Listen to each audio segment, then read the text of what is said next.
Hello friends, my name is Theo, and today in this exciting Masonry Media tutorial, we're going to be taking a look at creating this cool, unique, monotone type look inside of Davinci Resolve. This is a super easy thing to do with the new release of Davinci Resolve 14, and it's a really cool, like, sci-fi type look. And it also kind of looks like infrared footage too, if you're wanting to do that, easier and cheaper.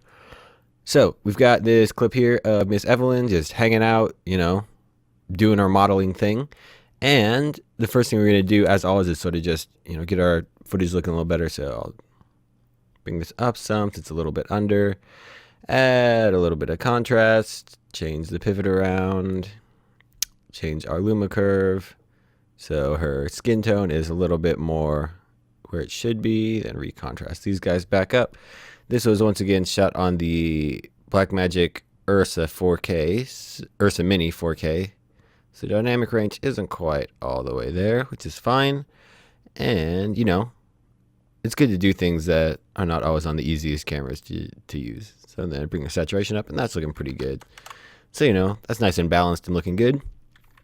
Then we're going to go ahead and go to our Resolve FX and drop color compressor on there. And we're going to compress our hue 100%. And look at that. Everything is the same color, which is cool. So if you look at our vector scope, you can see.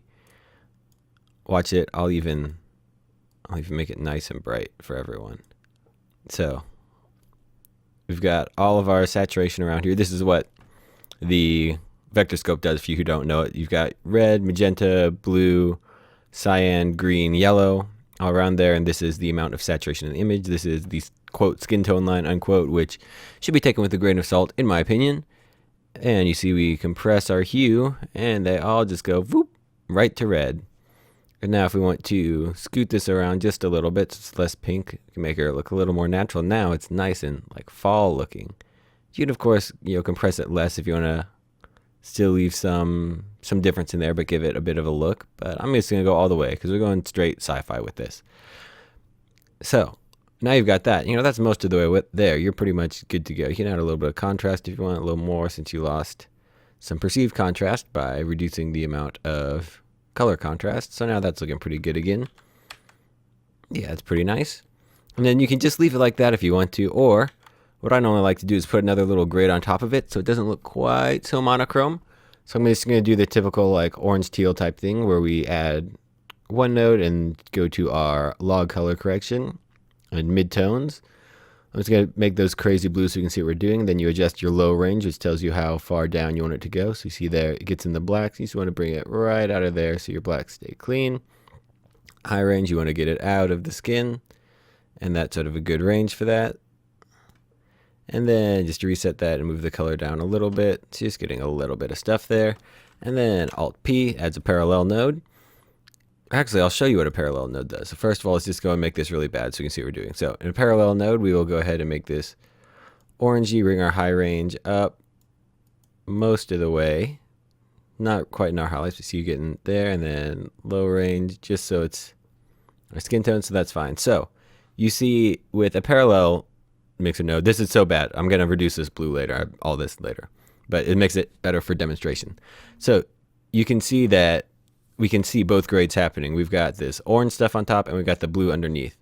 But if we made this into a layer mixer, you see we only get this orange correction. We don't get the blue correction underneath because acting as a layer.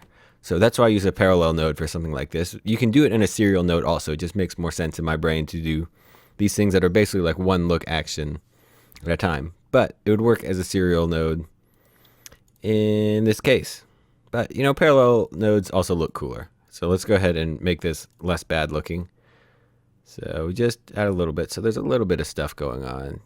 You see we're expanding out our vector scope just a little bit so it's not quite so monotone. And, I think that's a nice little look there, in my opinion.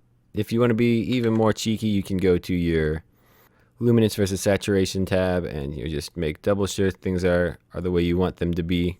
Cleaning up your highlights and shadows. And you can also go to your saturation versus saturation and do that same sort of thing. Say you want, so her skin's pretty saturated, so bring that down. But you can bring the trees up some,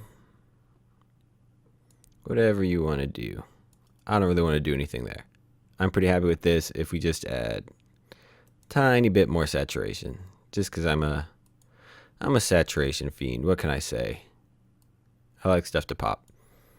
So just like that. Oh, also, I mean, this wouldn't be a Theo Meissner grade if there wasn't any glow on it. So just drop one of those guys on there and bring the spread down. Keep the spread up. Bring the opacity down. There we go. And we'll change this color to, something warmer. And there we go. Now we've gone from this boring, dumb shot to, whoa, crazy, surreal, sci-fi EDM, boom, that sort of stuff. You can totally see that.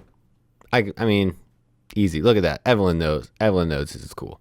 So anyway, I hope you enjoyed this little tutorial. If you liked it, give it a like. If you didn't, give it a dislike. No matter what, leave your feelings down in the comments below. If you want to see more great videos like this, be sure to subscribe to Meissner Media YouTube channel and ring the little bell that is right next to the subscribe button so you're notified whenever I put up new videos. That will hopefully help you, make more money, which is good. So you pay no money and you can learn things that make you more money. You can also go to meissnermedia.com/products where there are some things there. Some are free, some are not free, and they are great for helping you out, in tight situations. We've got LUTs, we've got power grades, we've got light leaks and optical elements things, which are great for overlaying on stuff like this. I've probably got some in this project somewhere. I can just, demo real quick. Yeah, eyes open. Or also, I just got to show off flies because I like it so much. There's probably even a good spot. Oh, yeah. Flies is so good. That is in the lens junk pack if you want it. I mean, I think flies is just worth it. There's like a bunch of gigabytes of footage, but I just use flies all the time. Because look at that. That is... Without it, fine. But then you put this guy on it and bam, look at that. All sorts of elegant. So that's enough shameless self-promotion. Also be sure to follow the social medias, which are in the description below. Every once in a while I try and post on there, but there's no danger in following me there because I don't post that often. So I've rambled on long enough. Once again, I've been Theo with Meissner Media. I hope you have a great day and I will see you next time. Bye.